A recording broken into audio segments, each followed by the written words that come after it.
Question number 18। अरे भाई, ये जो सिंगल ऑप्शन से काम चलने वाला क्वेश्चन जो था वो एक्चुअल में 17 नहीं है, वो 18 है, इसलिए पिछली बार मेरे को कंफ्यूजन हो गई।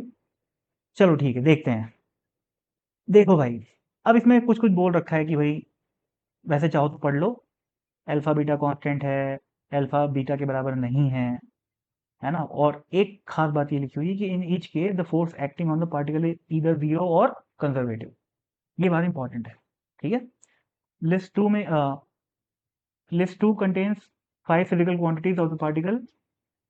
P is linear momentum, L angular momentum पता है, K kinetic energy, U potential energy, E total energy। अच्छी बात है। तो लिस्ट वन से लिस्ट टू को मैच करना है, अच्छी बात है।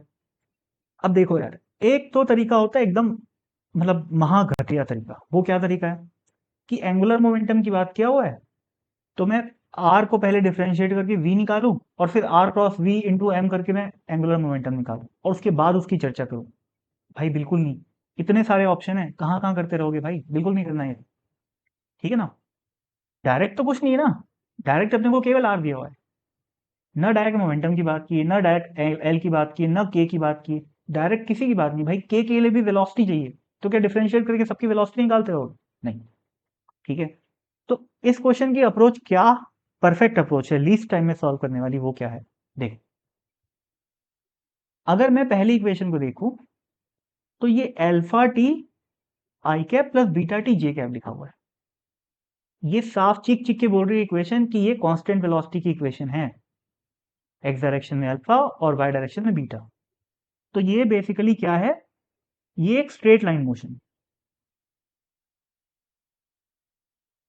स्ट्रेट लाइन मोशन, वो भी कौन सा? कांस्टेंट वेलोसिटी वाला। तो मैं सिंपली क्या लिख देता हूं इसको, velocity is equal to constant. ठीक है ना भाई।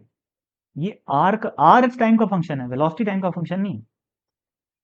इसको देख, हर बच्चा इस चीज को गैस कर ले कि इलिप्स का फंक्शन है। जरूरी नहीं है, पर ये इलिप्स का फंक्शन है। क्योंकि इलिप्स के फंक्शन में इलिप्स और सर्कल, जैसे क्वेश्चन इसकी आर की बात करो, आर तो सबको पता होगा भाई कि ये सर्कल का फंक्शन है ना। Alpha cos omega T I cap plus alpha sine omega T J cap. भाई सर्कुलर मोशन में 100 बार इस इक्वेशन को लिखी जाती है। तो ये भाई सर्कुलर मोशन ही है ना, सर्कुलर मोशन।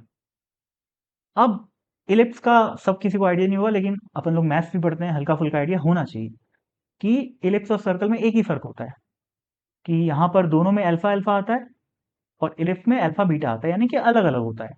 ठीक है ना, मेजर एक्सेस माइनर एक्सेस अलग अलग होती है। तो ये इलिप्स की इक्वेशन है। और आखिरी वाला तो भाई साफ साफ दिख रहा है, प्रोजेक्टाइल मोशन। ठीक है। तो अब मैं जैसे ही लिख लिया कि ये चारों किस तरीके की इक्वेशन को शो कर रहे हैं, उसके बाद बस मेरे को ये देखना है कि इन चारों अब इसको भूल जाओ ऑप्शन में क्या लिखा हुआ है। अब बस ये देखो कि यहाँ क्या लिखा हुआ है। अपन यही पढ़ेंगे कि भैया पी मतलब क्या है, कांस्टेंट वेलोसिटी। क्यू मतलब क्या है, इलिप्टिकल मोशन। आर मतलब क्या है, सर्कुलर मोशन। और एस मतलब क्या है, प्रोजेक्टाइल मोशन। अब अपन इन चारों से मैच कर लेंगे। समझ रहे हो? अभी देखो, खास बात यह है कि केवल एक ऑप्शन से काम चल जाता है, और वो है ऑप्शन नंबर एस। इनफैक्ट अगर किसी को ये भी नहीं पता ना कि ये इलिप्स है, ये सर्कल है, ये स्ट्रेट लाइन है, तो भी उसका काम चल जाएगा। सोचो। पर उतना टाइम नहीं होता एग्जाम में कि हम लोग बिल्कुल बेस्ट पॉसिबल वे में क्वेश्चन को कर पाए, ऐसा नहीं होता रियल लाइफ में। पर ठीक है, मैं बता रहा हूँ बस। तो अगर ये पता चल गया कि प्रोजेक्टाइल मोशन है, तो भैया प्रोजेक्टाइल मोशन में ऑप्शंस को देखो। एस के साथ 5 सब में कॉमन है और 2 इसमें, 3 में।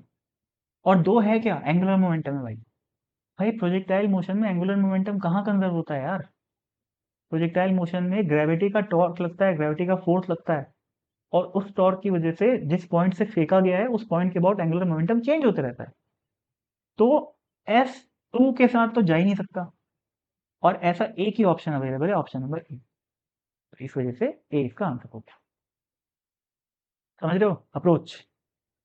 यही करना है पेपर में। ठीक है ना। पर ठीक है, हो सकता है कि इतना, एक तो पहली बात ये लास्ट में लिखा हुआ है। जनरली अपन पहले पहले दूसरा ऑप्शन को देखते हैं, तो ठीक है, इतना दिमाग में नहीं आएगा। पर ठीक है ना, बाकी तरीके भी तो है अपने पास। ये तो लीस्ट, मतलब ये तो वर्स्ट पॉसिबल केस है जब आपको इन तीनों इक्वेशन के बारे में कुछ भी नहीं पता, लेकिन अपने को तो पता होगी। ठीक है ना। चलो ठीक है भाई। अब प्रोजेक्टाइल मोशन के बारे में तो कोई भी साफ साफ बोल सकता है भाई कि प्रोजेक्टाइल मोशन में जैसे मोमेंटम की बात करो, कंजर्व रहता है क्या? नहीं रहता भाई, वेलोसिटी चेंज होती है। एंगुलर मोमेंटम कंजर्व रहता है क्या? नहीं रहता, अभी बात किया हमने। काइनेटिक एनर्जी कंजर्व रहती है क्या? नहीं रहती भाई, वेलोसिटी चेंज होती रहती है, स्पीड भी बदलती है, कहाँ से कंजर्व रहेगी? पोटेंशियल एनर्जी भी कंजर्व नहीं रहती, हाइट बदलते रहती है। टोटल एनर्जी कंजर्व रहने का तो सवाल बनता है ना? होती ही है। इसी वजह से पी के साथ यही मैच कर रहा है, सॉरी एस के साथ यही मैच कर रहा है। ये तो हो गए एस ऑप्शन की बात। अब एक काम करते हैं, बी ऑप्शन की बात कर लेते हैं। क्वेश्चन अपना सॉल्व हो चुका है, अपन बस बाकी ऑप्शंस के थ्रू अगर जाना चाहें तो पेपर में कैसे जा सकते हैं उसकी बात कर रहे हैं। ठीक है भाई, पी की बात कर लो। क्या है ये? कांस्टेंट वेलोसिटी का इक्वेशन। कांस्टेंट वेलोसिटी में क्या होता है? मोमेंटम कंजर्व रहता है, तो पी के साथ 1 जाएगा। ठीक है, 1 इस ऑप्शन में नहीं है, एलिमिनेट करो। सी खत्म हो गया, सी खत्म हो गया। अभी एक अपने को आंसर नहीं पता है ना? और कहाँ गया भाई, मैं क्या बोल रहा था? हाँ, हाँ, क्या पी कांस्टेंट रहता है, एलिमिनेट हो गया। ठीक है, एल एंगुलर मोमेंटम। बिल्कुल भाई, कांस्टेंट वेलोसिटी तो एंगुलर मोमेंटम ही कंजर्व रहेगा। फोर्स ही नहीं है भाई, तो टॉर्क कहाँ से आएगा? टॉर्क नहीं आएगा तो मोमेंटम, एंगुलर मोमेंटम को चेंज कौन करेगा? तो पी के साथ ये भी जाएगा, ये भी जाएगा। Kinetic energy constant velocity, constant kinetic energy. Potential energy का तो सवाल ही नहीं उठता, तो पोटेंशियल एनर्जी जीरो रहेगी। जब फोर्स ही नहीं है तो काहे की पोटेंशियल एनर्जी, है ना? तो जीरो है, तो जीरो मतलब क्या होएगा? कांस्टेंट ही होता है। ठीक है भाई, तो ये भी जा रहा है, और टोटल एनर्जी भी कांस्टेंट है। तो भैया पी के साथ 1 2 3 4 5 पूरे 5 के 5 जा रहे हैं, तो ये भी एलिमिनेट हो गया क्योंकि इसमें 4 मिसिंग है। अब या तो बचाइए, अब या तो बचाइए। तो एक ऑप्शन को देख के, यानी कि पी के एनालिसिस एनालिसिस करते समय में सीधा 2 ऑप्शन को एलिमिनेट कर दिया।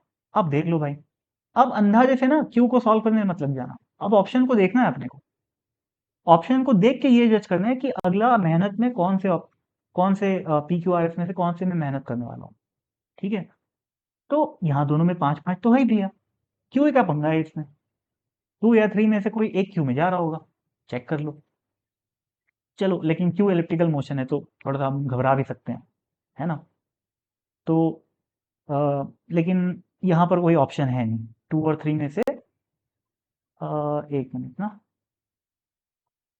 पी और क्यू, हाँ क्यू को जज करना थोड़ा सा मुश्किल है क्योंकि इलेक्ट्रिकल है, और मैं ये मान के चल रहा हूँ कि इलेक्ट्रिकल की इक्वेशन नहीं आती। पहली बात तो आनी चाहिए, आती है तब तो फिर क्वेश्चन बहुत ही लल्लू है ना? आती है तो क्या होएगा? इलेक्ट्रिकल मोशन में क्या होता है भाई? मोमेंटम कंजर्व रहता है कि नहीं? Angular velocity conserve, velocity constant नहीं रहती, एंगुलर मोमेंटम कंजर्व रहता है। ठीक है, पढ़ते हो भाई planetary motion, every planet follows an elliptical path, और उसमें एंगुलर मोमेंटम कंजर्व रहता है ना? सब जानते हैं हम इस बात को।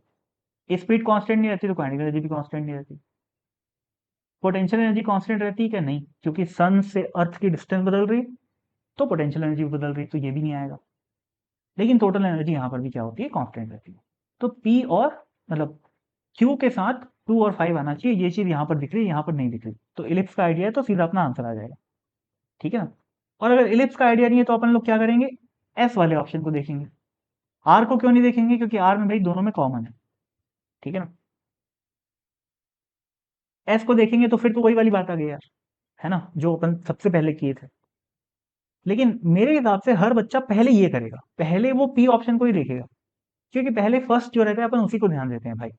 तो मेरे हिसाब से हर आदमी पहले पी को देखेगा, पी के आधार पे वो सी और डी को एलिमिनेट करेगा।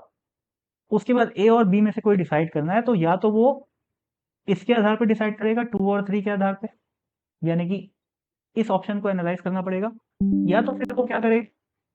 एस के आधार पे डिसाइड करेगा। आंसर तो आएगा ही। गलती से अगर कोई पहले एस के साथ चले गया तो भाई फिर तो बल्ले बल्ले, है ना? बहुत सारा समय बच जाएगा और आंसर आ जाएगा। ठीक है भाई, चलो ठीक है, थैंक यू।